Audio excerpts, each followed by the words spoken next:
नमस्कार दोस्तों, फिर से आपका स्वागत है स्मार्ट मार्केट टिप्स चैनल में। आज का जो टॉपिक्स है एक बहुत ही बेहतरीन आईपीओ आइडिया फोर्ज, जिसका 26 जून से ऑलरेडी चालू हो चुका है एंड ये क्लोज होगा 29 को। एंड यहाँ पे आप देख सकते हैं इसका काउंटडाउन है, ऑलरेडी स्टार्ट हो चुका है। ये आईपीओ के बारे में आपको पूरा जानकारी, यानी कब स्टार्ट होगा, कब क्लोज होगा, डीमैट अकाउंट में कब आपका आएगा, एलोकेशन का date, cut off date, everything. And company का बिजनेस क्या है, कंपनी का प्रॉफिट लॉस क्या है, आप कैसे स्टेप सी आप स्टॉक्स जीरोधा कोई भी अगर ट्रेडिंग एप्लीकेशन आप यूज़ करते हो तो उसमें आप कैसे अप्लाई कर सके, सारी डिटेल्स आपको मैं जानकारी देने वाला हूँ इस वीडियो के दौरान। तो चलिए शुरू करते हैं, जान लेते हैं इस आईपीओ के बारे में, आइडिया फोर्ज टेक्नोलॉजी के बारे में। तो लेट्स स्टार्ट।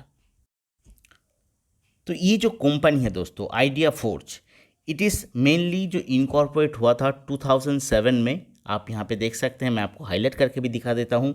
2007 में आइडिया फोर्ज टेक्नोलॉजी लिमिटेड का इनकॉर्पोरेट हुआ था, बिजनेस मैन्युफैक्चरिंग इन्होंने स्टार्ट किया था।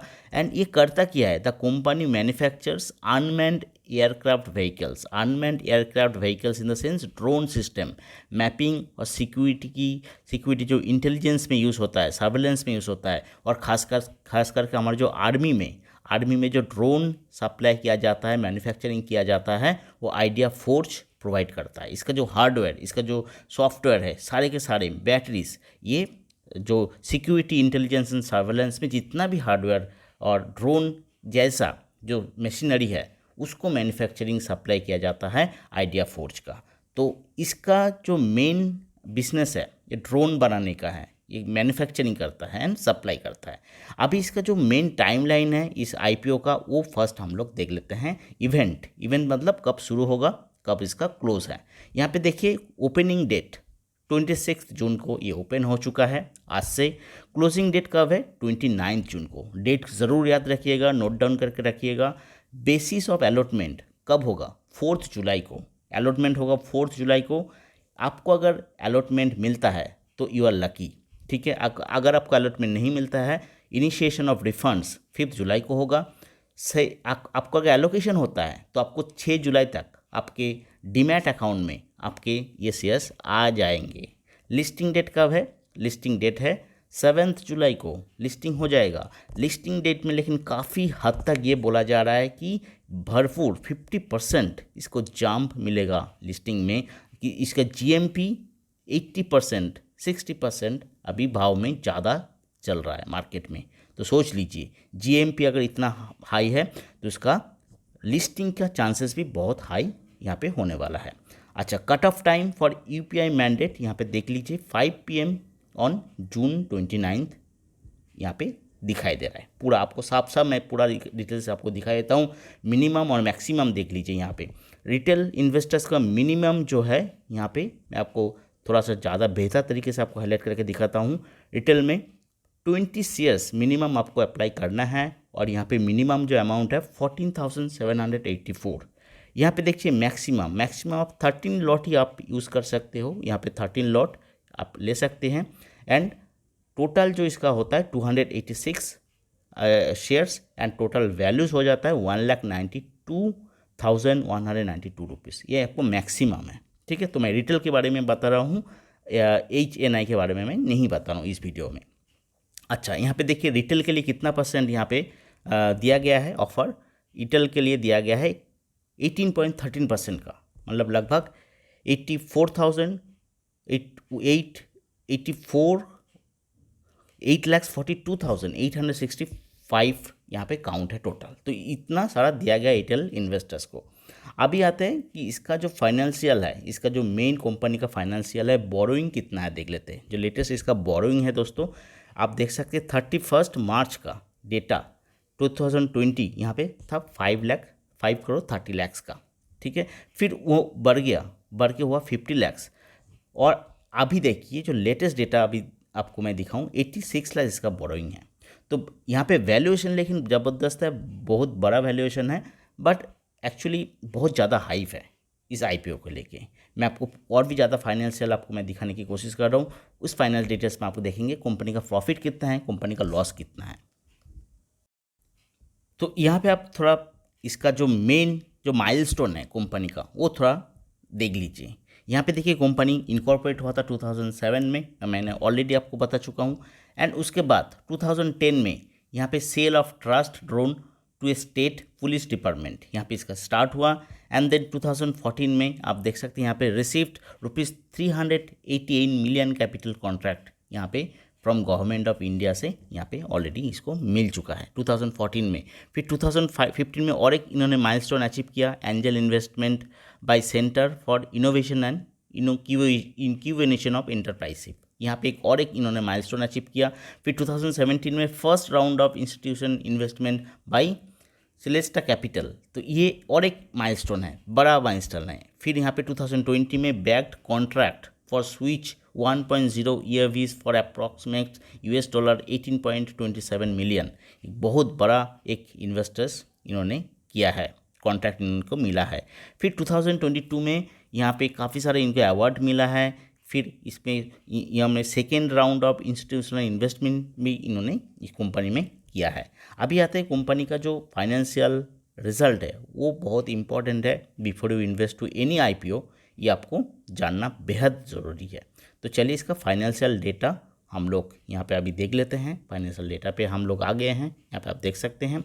अच्छा, फाइनेंशियल डेटा में हम लोग जो मेन देखेंगे वो है बोरोइंग्स। जैसे मैंने हम लोग ऑलरेडी बात किया है, बोरोइंग्स 87 करोड़ है। एंड यहाँ पे देखिए अदर लाइबिलिटीज़ अगर हम लोग देखेंगे कंपनी का, अगर लाइबिलिटीज़ है तो लाइबिलिटीज़ हम लोगों को नज़र आता है, कंपनी का लाइबिलिटीज़ तो है।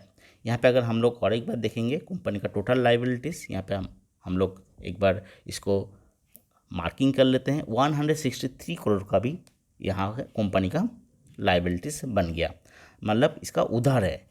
अभी प्रॉफिट एंड लॉस स्टेटमेंट देखिए, ये है मार्च 2023, 2022 एंड 21। अभी हम लोग लेटेस्ट देखेंगे 2023 का।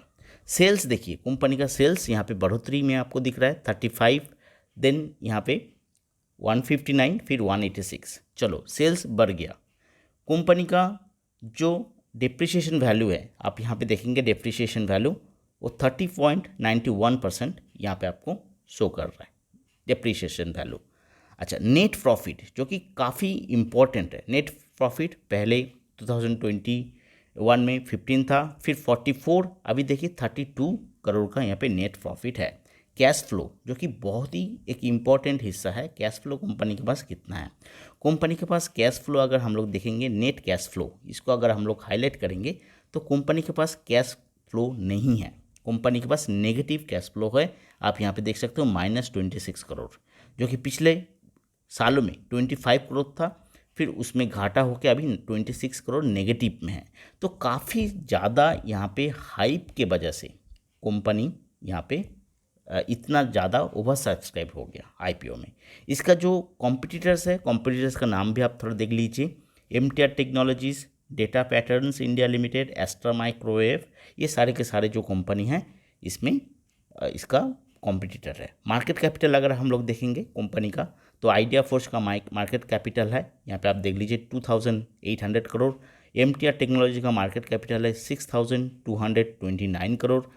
देन डेटा पैटर्न्स का है 10,693, एस्ट्रा माइक्रोवेव का है 3,520 करोड़। मतलब सबसे कम कैपिटल वाला है आइडिया फोर्ज। तो इसको भी आपको ज़्यादा इम्पोर्टेंस देके सोचना है कि कंपनी में, जिस कंपनी में आप निवेश करने वाले हो उस कंपनी। अभी देख लेते हैं कि इसमें इन्वेस्टमेंट अभी तक कौन सा कंपनी ने किया है। यहाँ पे आप देख सकते हो कि इतना सारा इक्विटी शेयर्स 22,03,214 क्वांटिटी शेयर्स यहाँ पे एलोटेट हुआ है टाटा AIG जनरल इंश्योरेंस को, ऑलरेडी खरीद चुका है इस कंपनी का। इस कंपनी के ऊपर इन्वेस्टमेंट है, तो इस गुड थिंग उसके ऊपर है। यहाँ पर देख सकते हो टोटल थिंक इन्वेस्टमेंट PCC ने इन्वेस्टमेंट किया है। इक्विटी शेयर्स एलोकेटेड हुआ है मोतीलाल ओसवाल को भी। तो बड़े बड़े जो इन्वेस्टर्स हाउस है दोस्तों, तो सब में ये कंपनी में ऑलरेडी इन्वेस्टमेंट है, ऑलरेडी इन्वेस्टेड है।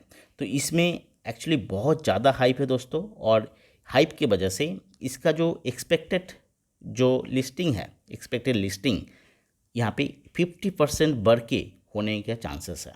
तो आप एक लॉट मिनिमम अप्लाई कर सकते हैं अपना लक ट्राई करने के लिए, क्योंकि इसमें जीएमपी बहुत ज़्यादा यहाँ पे हाई है, जीएमपी बहुत ज़्यादा हाई है। तो listing gain, if you are investing only for listing gain then it's good, if you are investing for long term it is not good.